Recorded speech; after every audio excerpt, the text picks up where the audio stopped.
loan sharks, sugar daddies, the Internal Revenue Service. Call them what you like.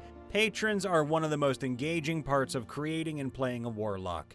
Even though the Player Handbook, PHB, gives you a small list of categories they can slot into, there's a huge amount of room to improvise and add on to the lore of your patron and your contract with them. The possibilities are endless. So Warlocks, who is your patron and what makes them unique? Give your answer in the comments below. I built a Warlock ASMR Pact of the Tome with a unicorn as her patron. She ended up making the pact pretty young, as the unicorn stepped in when she was in critical danger of being soul-sealed to a devil by dark warlocks, instead of her guardian angel, whatever person ASMR have. Now, my lady does not know or realize that she's an ASMR. She attributes being able to fly and heal to the unicorn's abilities. Also, the unicorn, as a lover of beauty, had changed my character's hair color to a light strawberry blonde and bestowed a small but functional unicorn horn up her head, so my lady can stab people if needed. Also, my character's clothing changes on the daily due to the unicorn taking a liking to putting her in frilly clothing, mostly pinks, purples, and blues. The DM rolls a d6 just to see how ridiculous I am for the day. It is pretty entertaining, honestly. I didn't go with the homebrew I found of the unicorn patron, as it seemed a bit broken, but I do have a good number of abilities thus far at level 7. I also picked up Aspect of the Moon, so she cannot or does not sleep, to which I attributed her nightmares of the past were so terrible that the unicorn sealed her memories away and cursed her with not being able to sleep anymore, starting about age 10. My lady does read a lot of books though. I recently came up with a Warlock who is in servitude to a fiend. This fiend is called the Quiet. So the Warlock was a loner as a kid, constantly made fun of for his voice, the way he talked. So this kid became voluntarily mute, and stayed that way. Eventually, the kid began to notice things no one else would notice. Eyes peeping at him through keyholes, hooded figures watching him, etc. Naturally, this really creeps the Warlock out, but it also intrigues him. So he goes to the nearest occultist and tells them what's been going on. The occultist tells him that it must be something supernatural, so they help the Warlock perform a ritual to contact this entity. The Quiet answers, revealing to the Warlock that he unknowingly made a pact with the Quiet after taking his vow of silence. The Quiet releases him from this vow and becomes his full patron, requiring him to quiet beings the Quiet deems unworthy. So he becomes a Warlock assassin. If you haven't noticed, I really was going for a Dark Brotherhood idea here, and I've thoroughly enjoyed it thus far. I have a Paladin Acolyte of Bahamut that became a Celestial Warlock. I did some research for who his patron might be and got some ideas from 4th edition materials. His patron is just a brass dragon named Vivis Epicek. Sorry if I butchered the hell out of that. Draconic for Victory Storm. That's cool. Who was just about the most hardcore metallic dragon that ever lived.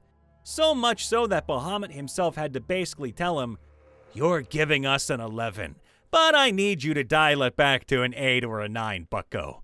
After he died, he became a subordinate to Bahamut. When my campaign started, he was looking for someone to become his champion and get involved in the fight against the Cult of the Dragon. Well, my character impressed him, so he contacted my character and offered to make a pact with him, if he can prove himself worthy, of course.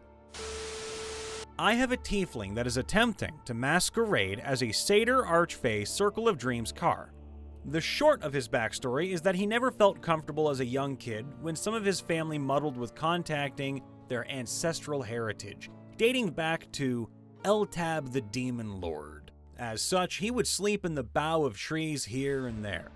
His appearance was drastically more striking than his parents, resembling Eltab, sort of satyrish, so the solace and wonder of the forest was his only friend. As he napped among the branches over the years, he would hear a soft, female, thundering voice that would guide him more and more. I picked an ancient moonstone dragon from AD&D to teach him 3 levels of Archfey Warlockiness, and then the rest of his druid levels as a mentor that guides him through dreams and visions. So recently, I played a Warlock for the first time and chose to play it with a Water Genasi. This combination was an absolute delight to play for me. She spread the doctrine of peace, calm, and serenity. If storms are raging, find eternal silence deep below the ocean. Ooh, kinda cryptic.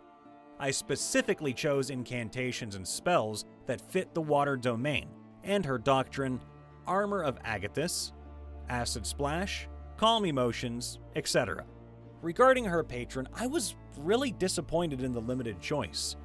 A water primordial would have been so good, and since water is basically everywhere and interact in many ways, it ripples, reflects, evaporates, and freezes, she would have a lot of potential to communicate with her patron. Mechanically, I chose Archfey, specifically Estitia, King of the Water Elementals.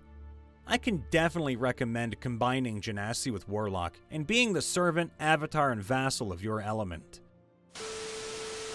I did the following for my character that I want to play in a campaign. I put this work into the background so the DM could have more potential storyline. So, here we go. Konnik is from the far north, well past Luskan. He lived with a clan of a fair size. Life was hard, but life was good.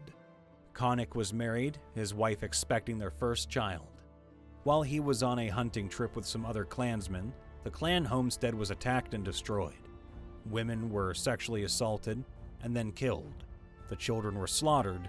Everyone was dead. When Konnik and the other men returned, they were devastated. The group vowed revenge and tracked the attackers. They were humans, not orcs nor goblins. Seeing the size of the group, they knew they had to perform hit-and-run tactics, so they planned their attacks.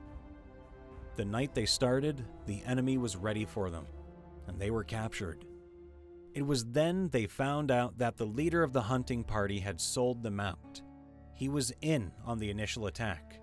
The other men were killed, burned alive, screaming in agony. Konnik was beaten and left for dead. It was then that a drow woman showed herself to Konnik, promising vengeance for the killings, power to kill the men that attacked the clan, and the betrayer of Mulgus. That is when Konnik sold his soul. Now he serves Scorn, a powerful hexblade. Now Konnik has to grow in power so he can have his revenge. Scorn is a powerful weapon and is published here as a homebrew on DDB. Scorn wants someone powerful enough that can kill the weapon's creator, who, unknown to Scorn, is a powerful lich, who himself has made pacts with souls. If he finds out that Scorn is planning his destruction, may do something to stop her. While I haven't really made a Warlock, I know that in the first Critical Role campaign, a player had a pact with a shadow demon in order to exact vengeance. You could also make it a situation of the Warlock gaining power by giving the souls of those it kills to its patron. I've got a Feylock right now, whose patron may be an ancient hag of some sort, though she appears to be a powerful Eladrin. I don't really know, and it'll be some while before there's any opportunity to find out. I've often thought about using Archfey Patron and a Forest Gnome to represent some manner of a Fey spirit creature, like a Spriggan or Puka. A Forest Gnome Monk Druid could be a really good Quickling as well, but I really wish that there was a Monk subclass that had nature and or Fey themes. One of my PCs is a Hexblade. She started before Xanathar's came out and was thematically excited by more of a lightning motif, so we've been tweaking it a bit. Overall, though, we went less in the patron as malevolent force with its own agenda and turned it more into a rescue mission where the interests are aligned, which is why the patron is imparting power to her in the first place. There is a powerful entity going with Storm Giant for now, but still fine-tuning, that has a connection to the PCs in the past that she doesn't yet know about. The entity was captured and turned into a sentient weapon. The PC has been getting dreams, where prompted and empowered by the patron, she is learning more about her past and growing in strength. So I tied the PC's journey of self-discovery to also, eventually traveling into the Nine Hells to retrieve the sentient weapon that has been indirectly imparting power to her, where they will truly bond and become even more powerful. I found it to be a nice way to keep things tidy, given all the other side plot threads I've got running. This is all just a way of saying patrons don't necessarily need to have crazy different motives or agendas to challenge the PC. Just made a tiefling goo tome lock with Dendar, the Night Serpent, as his patron. Backstory is that he is the only non-wizard in his family due to a lack of innate ability. Came across a strange tome filled with riddles while working in a mage library, and subsequently ended up down the proverbial rabbit hole. He made a deal for knowledge and power, but hasn't learned the extent of what he owes in return. Sticking to the nightmare fear theme though, so it should be a lot of fun to roleplay. I made a human character whose undying patron is Vecna. He was raised as a red finger and wants to learn all that he can about his idol so he may become more like him. He takes the deepest offense when he is called a cultist because it's not a cult, guys. I'm just drinking the punch after all. No matter what people say, he is always looking to convert more followers to the cause of uncovering forgotten secrets of the ancient. Vecna is only misunderstood, guys. You just don't get it. He's also convinced that his powers are divine and that the pact he made is a holy one. Whenever he's told otherwise, he'll try to convert them to his way of thinking.